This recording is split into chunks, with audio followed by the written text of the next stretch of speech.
Hello, everyone. How's it going? It is another Taco Tuesday. Just want to ask you guys, how was your weekend? It's been a lot. Well, it's been a long time. It's been 1 week, right? So, how you guys doing? A lot of things have happened here on this Espresso Sky channel. But first, let's do some shout outs to everyone. We have Jason, we have Kat, we have Haku, Ichigo, Mirasol over there on the Facebook page. Very grateful and thankful for all of you coming out early. Some quick shout outs to you guys over there. Yes, what has been going on here on the Espresso Sky YouTube channel? Well, before I get into that, I gotta pop into one of these. What are you guys drinking right now? I'm having my Earl Grey bubble tea, Earl Grey milk tea. All right, delicious. I know that some of you are drinking Sprite, some of you have water, probably some of you have some bubble tea or coffee or something along that line too. Thank you for joining us today. Now, here is something that's kind of cool. All right. Those of you who don't know, last week something amazing happened on our YouTube channel. And what is it? We hit 1,000 subscribers. I think we're like at 1,010 subscribers. Super grateful, super awesome. Okay, so what are we gonna do? We're so excited. We hit the 1,000 subscriber mark. We're gonna do something crazy because 1,000 is a big deal. Usually they say it takes on average a YouTube channel about 2.5 years to reach 1,000 subscribers. We have done it. We started in April. Okay, so since we started in April, May, June, July, August, September, we did it in 6 months. Okay, so we are 2 years ahead of the curve. So very grateful and thankful. So what are we gonna do for you guys? We're gonna do something crazy. All of you guys listening out there, what are we gonna do? We are going to give away a free iPad. Okay, we're gonna give away an iPad to one of our listeners. So this is how thankful we are. We're gonna do it right at the beginning because you guys have been supporting us since the very beginning. We're very grateful and thankful. This is when there's not a lot of people, but we are going to give away one of the brand new free iPads that just came out last month.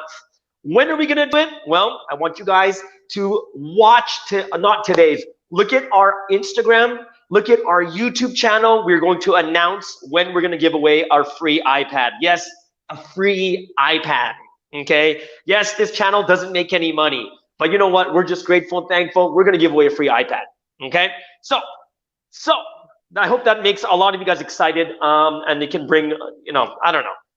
I don't know what to say. I'm just thankful and grateful. So today, everyone, as you got the excitement in your brains right now, we're gonna go over a cool story today. And the cool story today is about Nathan. Now, as we know, if you have any questions, you can start writing them down right now.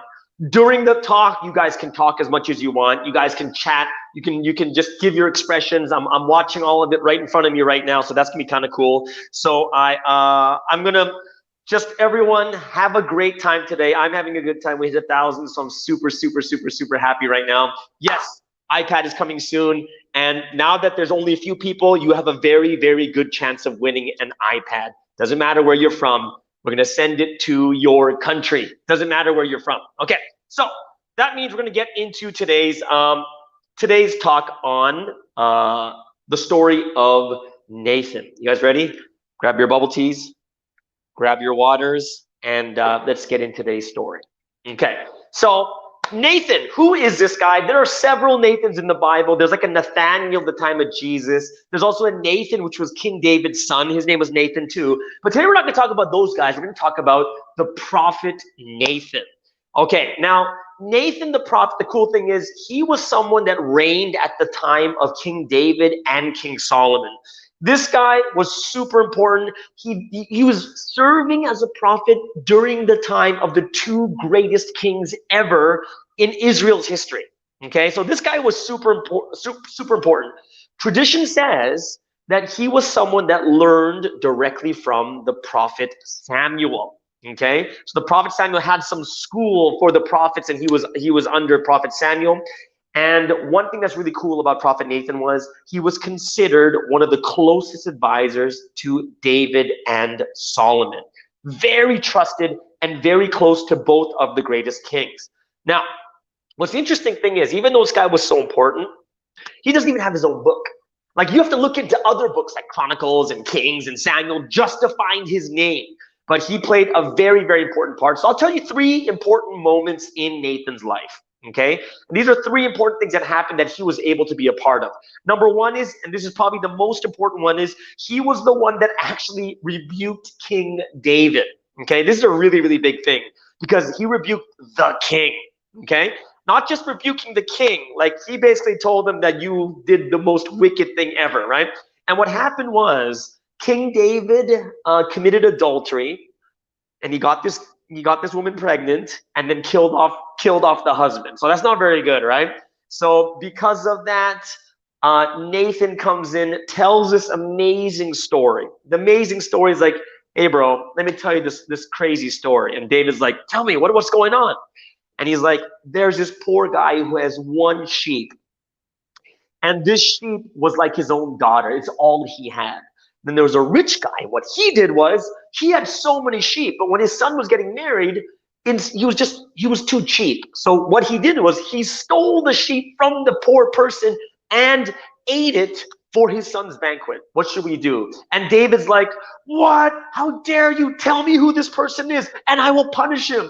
And then the prophet Nathan's like, well, actually, that's you, because you're the rich king that stole the wife from one of these lowly people, right? And then David's like, no, it's me. And then David turns around and repents. And this is one of the biggest things he did at the time of his reign as the prophet of Israel. Second thing he did was he prophesied about God's temple. Okay, and this is kind of very similar too, because David came to Nathan and said, hey Nathan, I want to build God's temple. And you know what Nathan said? Sure, go ahead, no problem. But then on that very same night, Nathan has a dream and God says, nope, not David. So the next day Nathan has to go tell David, like, so David's like excited, like, I'm gonna build the temple of God. And then Nathan's like, sure, go ahead. And then later he's like, David, I gotta tell you something. And he basically prophesied and said, hey, David, what God said is you're not allowed to do it, right? It's not you, but it's going to be your son that does it. And so there's a second big thing he did. And the last but not least, this was affecting King Solomon. When King David was nearing his death, it was like, who's going to take over the kingdom? And David promised that his son Solomon would reign. Problem is, his older son Adoniah is like going like, no, I'm gonna do it. And there's a lot of these like upper elite class that supported Adoniah. However, what happens is it's the prophet Nathan who prophesies on behalf of Solomon, and this is why the priests and the big court begins to support Solomon instead. Okay, so those are the three big things that he did in his life, and these are really, really big things, especially when it comes to King David and King Solomon. Okay, so what are the three things that we can learn today, right, from the story of Nathan? And what I want to do today when it comes to the story of Nathan is these three things that we're going to learn, right? These three things that we're going to learn. I'm going to focus on the most important thing that Nathan did, which was confronting King David for committing like the worst sin, murder and adultery. Okay, this is terrible, right? So he didn't really commit murder with his own hands, but he just sent someone knowingly to their death. Okay, so this is the most famous story, and I want to get into this a little bit more deeply because you need to know how difficult this is. Why was such a difficult thing to rebuke King David at this time? And the reason why it's such a difficult thing is because you have to understand what, no, it's not this yet. Go back to the other one. Right, there you go. So the thing why it's so important is you have to understand where David's mind and thoughts are going, okay? So yes, he made two crazy mistakes, which means, you have to think about this in life too. When people make mistakes, people don't just murder people. Like, you need to go pretty far into something before you do something really, really bad, which means that David went far into something really bad. Okay, so he crossed lines and boundaries, murdering, committing adultery, impregnating a woman that has a husband. Okay, but the thing that makes it worse is David was a man of power and authority, which means that someone with that much power and authority and their mind breaks, anything can happen. Nathan could go tell him he's wrong, and then David could be like, well, you're dead. Just kill him, right? Because he already killed someone else. So this was a really dangerous situation. And David wasn't showing that he was wrong. He wasn't high. He's just like, yeah, this is what everyone knew what was going on. But because of his power and authority, no one could say anything. And you know what? In life, we're going to deal with people like this all the time. And we're going to be the ones in that situation too. We've been like that also, right? So we're going to go over how did Nathan handle this situation. And he did it in such an amazing way that that's why I want everyone to learn how he handled the situation with King David. Okay? So what's the first lesson we're going to learn from this situation is we need to, what Nathan did was he was helping people understand their wrong first, right? That's the number one. You have to help people understand their wrong first, right? Let's take a look at Proverbs chapter 4, verse 6. And this is a very, very interesting thing, okay? Because remember, this situation is very dangerous for Nathan. But why I chose this verse, it says, do not forsake wisdom. She will protect you. Love her and she will watch over you, right? So one of the things is wisdom. Having wisdom is such an important thing because it will actually protect you in the end. Why? Nathan needed protection. He really did, because there's no way of knowing what David would have done. He could have died. Nathan could have been killed. To go against the king at this point when his mind was already broken to the point he actually murdered someone, right? So David was not in his right mind, right? And we know, like, okay, that's crazy. He wasn't in his right mind. And you know when you're not in your right mind and you kind of go through the black hole of doing wrong things, and if you go too far, you just go deeper and deeper into the hole. It's almost like when you lie, then you have to lie again to cover up that lie, then you lie to cover up that lie, you keep lying it, and it just gets bigger and bigger and bigger, right? People get into this situation, right? And the one thing that Nathan did really well, he first had to help David understand how, that he was wrong. He helped him to understand first, oh, you did something wrong. And how did he do it? He did it in the most wisest way. How is this? Proverbs chapter 1, verse 6 kind of tells you what it means. It says, for understanding proverbs and parables, the sayings and riddles of the wise, right? So these parables and these riddles are sayings of the wise. It's a very wise way of helping David to realize what he did wrong. What was the story? He told the story of the exact same situation as David and said, David, what do you think about this? This rich man had so many sheep, but took the sheep from the poor person who had one sheep who was like his own daughter. What should we do with such a person? And David's like, oh, how dare this person do it? Tell me who this person is, right? And at this point, Nathan was able to tell David, it's you. Right?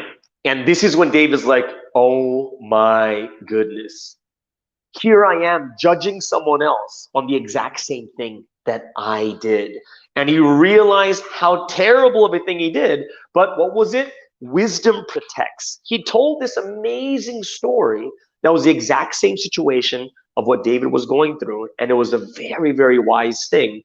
And it helped David to understand the story, understand his situation, and he realized how bad it really was. What's the first thing? Help people to understand what they've done, which leads us to the second one. The second thing we're going to talk about is confront after they understand, right? It's confronting someone after the understanding, which means that first the person needs to understand they've done something wrong.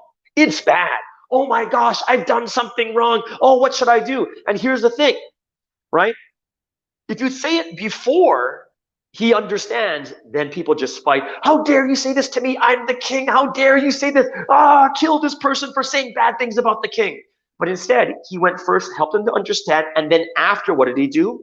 He was able to give a detailed explanation of the wrongdoing. And this is a good thing because yes, people can feel wrong in the beginning, right? And they feel, oh, I've done something wrong. But after that, what did Nathan do? He detailed exactly what the wrongdoing was. Hey, these are the detailed explanation of what his fault was. And he told him step by step, right? And here's the thing. The reason why this is so important is if someone is not in the right mind, if they're too emotional, they're not thinking rationally or reasonably, then if you scold them or if you rebuke them, they're not going to listen. Instead, they're going to fight back at you. They're going to get super defensive because of that, right? what has to happen is the understanding comes first, and then you detail the explanation. Why? Because they know now what they've done, right? You tell it to them in detail, and they're like, oh, that's true. Oh, I didn't realize I did this, right? And this is why the second one is really important, because it's about what? It's about, if you look at Proverbs chapter 4, verse 7, the reason I bring this up is it says, the beginning of wisdom is this: get wisdom, though it cost all you have, and get understanding, right? This wisdom and understanding is such an important thing. And when people are unable to understand and unable to get it, this is us, this is our duty now, our responsibility to help people to understand, help people to get wisdom, and they will thank you in the end for it. Okay? So what is it? Confront them after they kind of understand, oh my goodness, I did something wrong. And it'll work out much better. And this leads us to the last thing we're going to learn today. The last thing is, you need to give people back their dignity. And this is actually the goal that you have to have when you're dealing with people, and when we're dealing with each other, and we understand these difficulties that we go through, right? To understand what dignity is, to have dignity is to mean to have respect for yourself, to have respect, honor, and feeling worthy, right? So someone who loses their dignity, like I'll give you a classic example. When it comes to sports, I'm a sports, because I play sports all the time. Not so much during the coronavirus pandemic, but during sports haven't you guys, you heard of a sore loser? Like they lose, and then the whole time they fight, and then they say bad things about other people. You're terrible. What they're basically doing, they're losing their dignity. Like if you're gonna lose, just lose with dignity. It's okay, you lost, and just fight another day. But some people are such sore losers that they leave without any honor, without any respect, and everyone's like, oh my gosh, can't you just lose normally? And then they can't even look at themselves properly. David was in that situation too. What was David's situation? He was basically in the wrong. And of course, in the beginning, he knew it was wrong. And then he started going to that dark pit.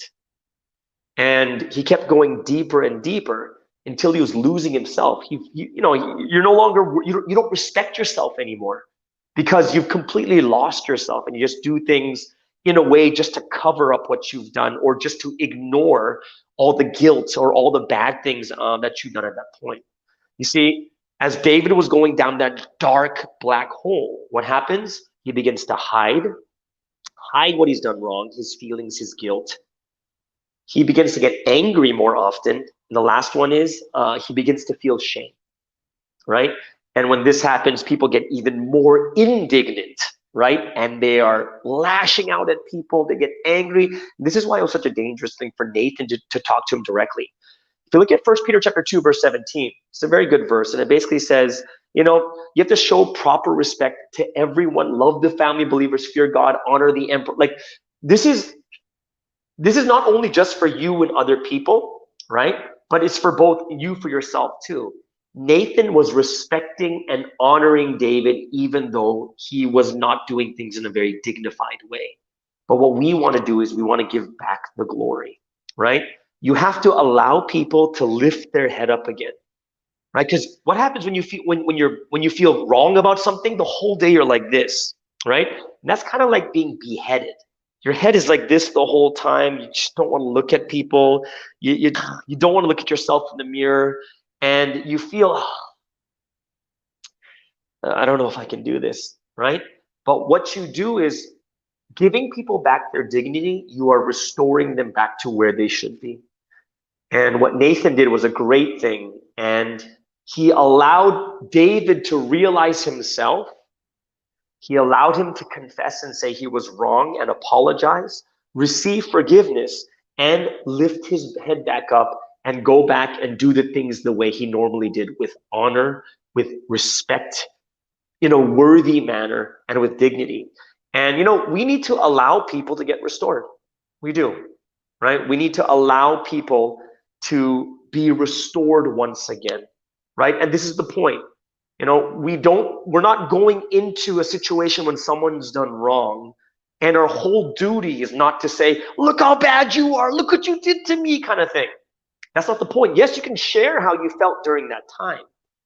But the most important thing is you need to allow people to get restored. You do. And that's going to be the most fundamental and best thing. It's terrible to have a relationship where the person's always feeling lower, or you always feel lower. You don't want to be in that relationship anymore. You want people to restore their dignity, allow people to get back to where they were before. And that's what the point and the goal should be, right? Then David could be a great king again, right? It's not to scold, it's not to tell people how terrible they are. That's not the point. You can say it, but that's not the point. The whole point in the end is to allow people to get restored. Okay, so I hope that that helps you guys out. Once again, this is another. I hope that a lot of you are gaining something else, gaining something from Nathan's story today. Those of you here on, especially with Sky or with the Facebook channel on ICPF here for the first time, go click the like on the Facebook page, but come on over to the YouTube channel, Espresso with Sky. We're gonna put a link in there, and go ahead and smash that subscribe button and just obliterate that notification bell. You will know every time we go live. And like we said, guys, we have hit 1,000 subscribers last weekend, right? So just on the weekend. And the great thing is, what do we say? We are giving away a free iPad. Okay, so stay tuned. Look on our Instagram account. Look also onto our YouTube page, and we'll tell you all the details of how we're going to give out a free iPad. The new iPad just came out 2020 in September, like a month ago. The new iPad's coming out. We're going to give away a free one, and we just want to be thankful to all you guys out there for supporting us until this time. All right. So, you know, anyone here who's going to be there, come and get yourself a free iPad, because like, even if you look at the room right now there's only like 40, 50 people, like 60 people maybe in Facebook and in YouTube, which means you have a 1 in 60 chance, which is much better than the lottery, right? So guys, look for the IG and look for the YouTube, and we're going to give out a free iPad. When? It'll be soon. Okay, so stay tuned for this. All right, so that brings us into a time for, two more things. For those of you that still want to support us, we're going to be on Patreon. You can support this ministry. And also every Saturday, 1 p.m., we do have small group Bible studies for those of you guys who want to go deeper into the Word. So you can go ahead and sign up on that form. Now, let's get into the Q&A, question and answer. So post your questions and we'll get into this. Let me take one sip. All right, here we go. First question of the day, of the night. It says, this is from who? This is, how do you make someone realize their wrongs wisely? And this is from John in KL. All right, so a couple things you have to understand right now is this. One second. So a couple things you have to understand is this. There is no single way. This is what wisdom is, right? Even wisdom tells us, can you use the same method for every single person to help everyone? And the answer is, you can't. Wisdom even proves to us, because each person is different, there's a different way to handle every person. And this is why, what is wisdom? You have to first gain wisdom more than anything else. If you want to gain wisdom, there's many different things you can do. You gain wisdom from experience. You gain wisdom from other people's experience. You gain wisdom from wise books. That's why I'm using the Bible, because it's a very, very wise book. And there's multiple different ways to gain wisdom. So in this way, you guys want to, become wise people. For me, to gain wisdom, I would need to, I would want to pray. I would read my Bible. I would talk to people who've been through the same experiences, and we'll realize that for each and every person, there's a different wise way to help them to understand what they're going through. So I'm not going to tell you guys hey, the wisest way is go tell them a story about a sheep that they stole from a poor person. It's not going to work for everyone, right? So that's why wisdom is something that goes by experience, by knowledge, and and learning from other people too. So definitely, it's something that we need to gain wisdom more and more each and every day, right? So it is a good question, but there's no one way to do it. The only one rule you can give is do it wisely. That's all we can really say. And this is why we need to check and try, find out experiences, other people's experiences, read a spiritual book like the Bible, and then gain from that. All right, John, great question. Let's go to the next question. Next question is all the way over there in Singapore. This is Sarah, says, I have a friend and I think it's almost impossible to make them realize their wrongdoings. How do you deal with these people? And here it's going to be the exact same thing is, When we say impossible, it means that it is impossible with the method that you are using. You know what I mean? So if your method is always the same, like I keep telling her, like she's wrong, like man, I keep telling you, but he doesn't listen, he's so stubborn. It means you're only using one method. Like think about this. Has anyone ever thought of using a story to help people realize? And you're like, what? Why do I use a story? This is what Nathan did. And it really helped him. It was a different method than what other people would have done. But you have to understand is impossible means it is impossible for the method and the style that you're doing right now. Wisdom proves to us that there are multiple different ways for us to get to someone's heart. Why? Some people are introverts. Some people are extroverts. Some people have ADHD, right? Some people, are very stressed when they meet, or they're shy. There's so many different things that are involved that we have to get to know people really well and understand what is the best way to work with certain people. So is it impossible? No, it's never impossible. It's not. It's just people haven't found the right way, the wisest way to do it. And that's something that we have to learn as we talk to these people, okay? Sarah, great question. Let's go all the way over to Korea. We're going to Korea. And this is Ichigo she's from Mongolia, actually. Ichigo from Mongolia, who's currently living in Korea. If I can't forgive easily what that guilty person did, how should I forgive any situation? Okay. So if you can't forgive easily, okay, so here's the first thing is this. Number one is, the first sentence we have to split that off is, you can't forgive easily, right? So that's the first thing that you need to deal with yourself. And you need to figure out with yourself is, why can I not forgive easily, right? Because this is not about other people. This is actually about you. This first sentence is, I cannot forgive easily. And the first thing I want you to do, Ichigo, is to think to yourself is, I wonder why I can't forgive easily. Right? Because I'll give you an example of what human beings are like. And just human beings in general, this is what we are all like. If someone does something bad to us, we're like, rah, right? But if we do something wrong to someone else, we're like, oh, but you need to understand my situation. Oh, but I was going through a tough time. Oh, it was like that. Oh, I'm so sorry. You know, it's really weird because when we do it, we expect people to understand. But when they do it to us, we're like, right? So what we need to understand is that first part of your question is, you have to think to yourself, why can I not forgive easily? Like, what is stopping me from forgiving people more easily? Okay. Second thing, what's the second thing? Second thing says, someone did something bad to me. So then if I can't forgive in this situation, how can I forgive in any situation, right?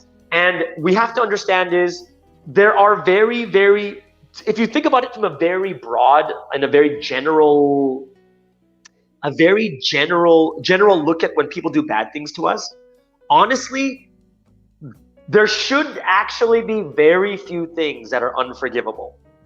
Like very few. Like there should be so few things. Like, you know what I mean? Like there are some things that, that might be so terrible that everyone would understand, oh man, that's hard to forgive. But if you think about it in the large scale, there aren't a lot of things that are unforgivable, right? And this is why that first sentence, I cannot forgive, is Ichigo. You have to first look at yourself and understand, I wonder why I cannot forgive. Is this the most terrible thing ever that is unforgivable? And you think to yourself, because I'll give you a question, Ichigo.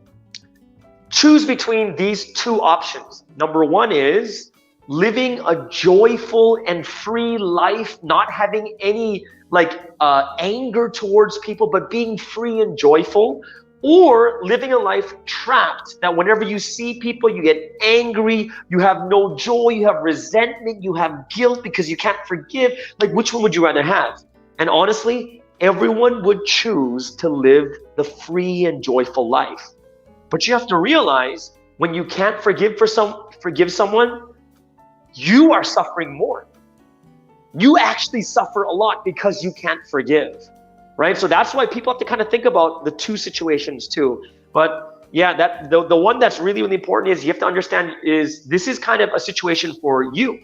Your situation is, why can't I forgive? You have to ask yourself that question. What have I gone through in my life that makes it so hard for me to forgive people, right? And you have to really think about that deeply and say, oh, maybe this is it, right? And then you need to start working on those things also, right? In the end, honestly, I'm gonna be very honest, yeah, very few things should be unforgivable. Very, very few. If not any, very few. Like there's some that are super understandable, but there's not really that many things that are unforgivable. The only difference is people are the ones that need to forgive. And that's why it's so hard, okay? So I definitely, it's a great question. Something that a lot of people struggle with too, but something that we really have to think about. If you don't forgive, you lose joy in your life. You're not free, you're bound by this, because every time you think about it, you're angry. Every time you see that person, you're so frustrated, right? So you have to think about, what's stopping me from forgiving people, okay? Great question. Thank you, Ichigo, all the way there in Mongolia. Let's go to the next question is, the Philippines.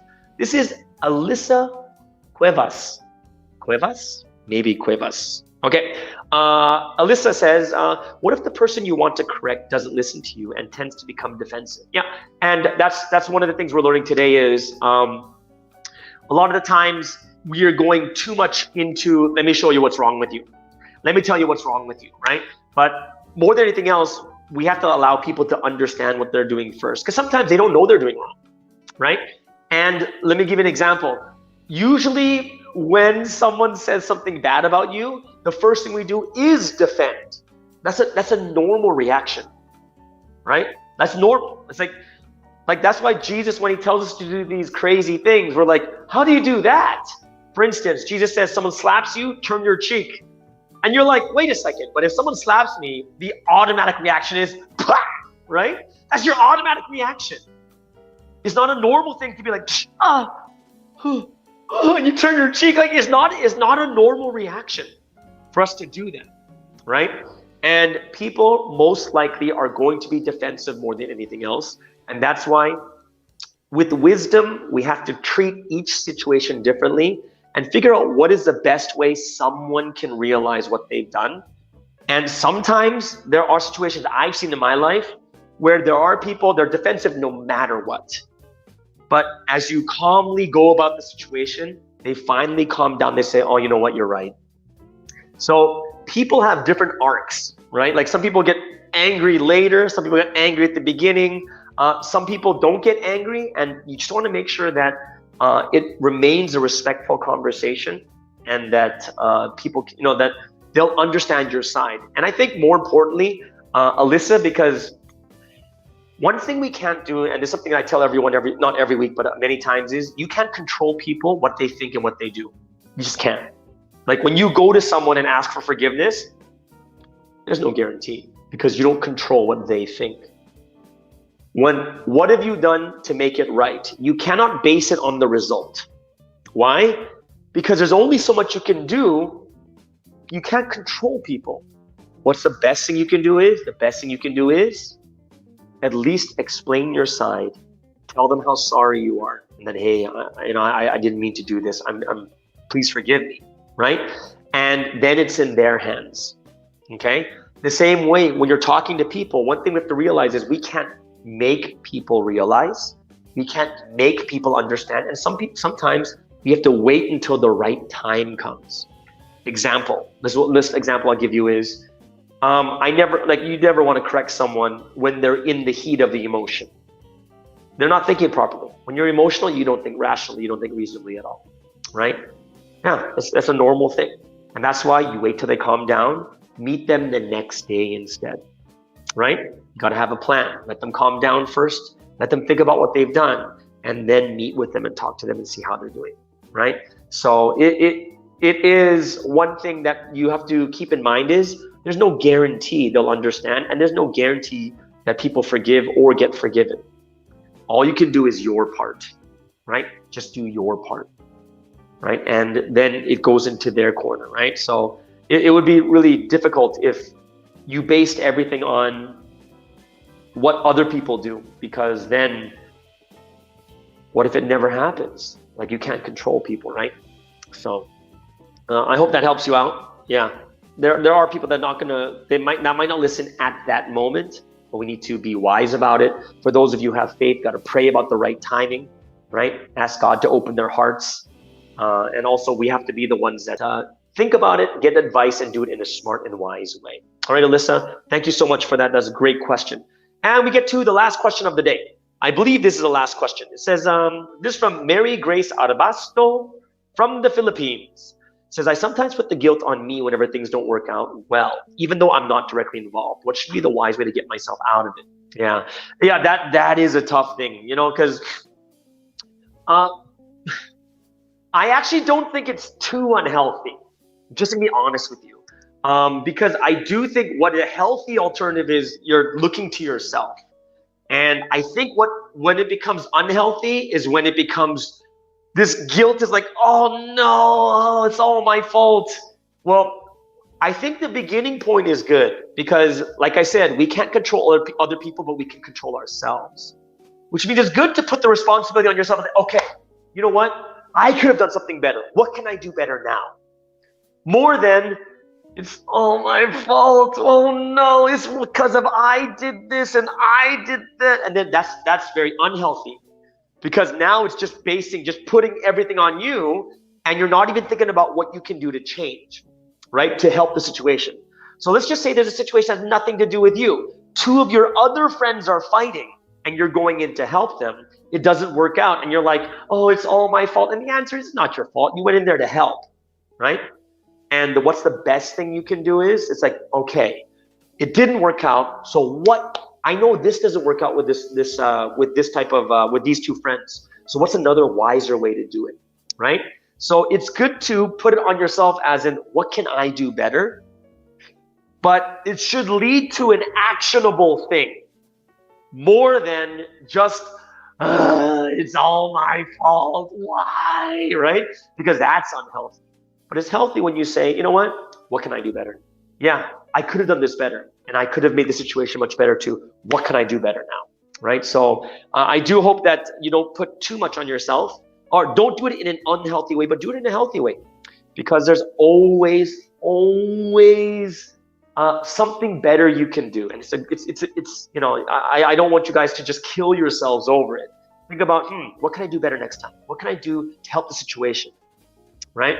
Instead of just taking everything and then have these terrible feelings for the rest of the day. Okay? I hope that helps you out, Mary Grace.